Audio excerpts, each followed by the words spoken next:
My name's Phil Marks. I'm the owner of, I believe, the only new model Henderson Trike in the world. Probably, I have no idea if there's any others. My friend who I used to do all the trips on, back and forth Bell Plain, Jumper Hoke, Gary Jumper Hoke.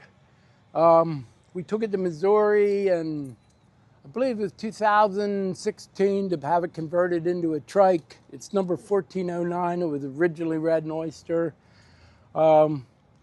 Case County Trikes did the back end. And then it took them a while. We picked it up and brought it back, and it sat real high in the back. Needed a lot of finishing on it. My friend started to work on it. He had it back in his shop, and died suddenly of a heart attack at the age of 60, I believe it was. Bike was, the whole front end had been ripped off to be powder coated, and so it was in pieces. And his family, I approached them, and they gave it to me to finish. And I've been working on it for 5 or 6 years, and it basically wasn't streetable in the beginning. It sat real high, it didn't handle, and it slowly came along little by little, and finally this year I realized that having my white bike down at Daytona that I wasn't going to be able to ride much longer because I'm weak, my right leg's bad, I couldn't hold the bike up. And so, and I noticed that most of the older guys were on trikes down there now.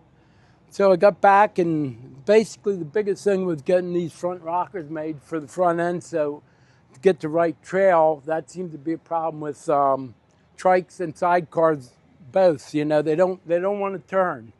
So we had these made up, and it ended up working out perfect. I'd contacted John Sweet of Easy Steer. He has the site on Facebook, and he's an older gentleman that makes sidecars, and he makes this Easy Steer setup for Harleys. It clamps on and it corrects the steering.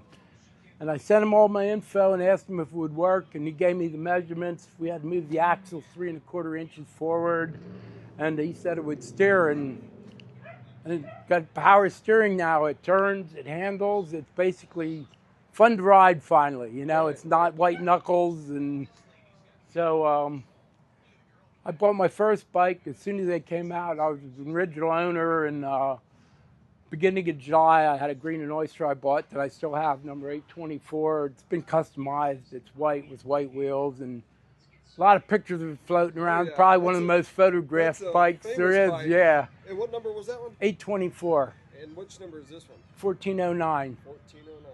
And it was is this red and oyster. Was this a 99? Yeah. Or 2000?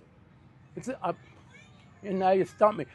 It's a 2000 because lights are down. 2000 Yeah, lights it's a are 2000 because I don't think the red and oysters came out till the 2000s. As I remember in the beginning, they didn't have the red and oyster, and they came out in 2000, and the lights, you know, were moved down. Right. And it took me a while to remember. I've had 4 of them all together. Some of it runs together.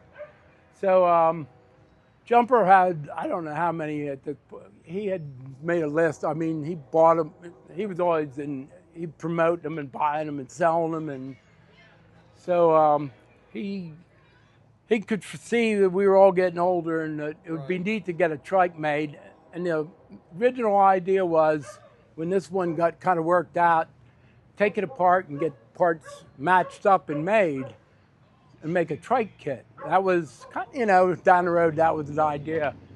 But with the way everything happened, and the work that was done on the back, that guy kind of stopped doing this. He kind of disappeared.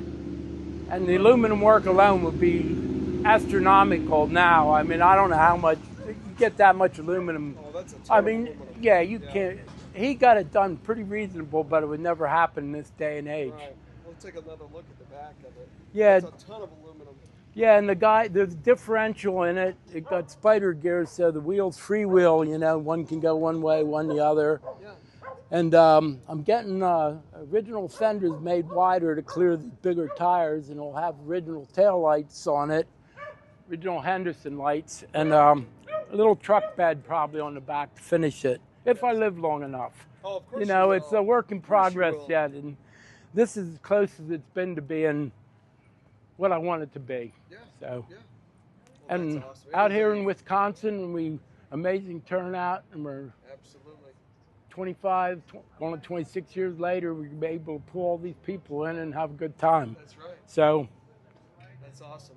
Yeah, and that looks good. I know those pipes probably sound great, don't they? the pipes, The yeah, pipes, these yeah. are basically same as my white bike, except the chrome. You know, the chrome's finished off in the ends, Right. and the white bike, I love the way it sounds, and this is close to it. They sound a little different. The white one has cams in it and stuff. Right. I can't remember if I put baffles in this or not. It seems to me I did it before I put the extensions on, but I can't remember. You know, like I said, it's been 6 years tinkering with it, you know, and doing this and doing that and changing things. I painted it. It's close to Henderson blue. It might be off just a little bit, and had the decals made up. And The decals turned out really good. yeah, they're basically off an older Henderson, and getting a front fender done for it too. And we'll have fenders at some point, and I wanted to look basically like if the factory made one. That's why I wanted to go with stock fenders and lights. Yeah. Like if Henderson would have made it, it would have looked like this, you know. Absolutely. So, well, that's awesome.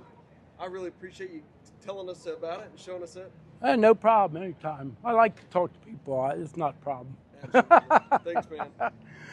Thank you.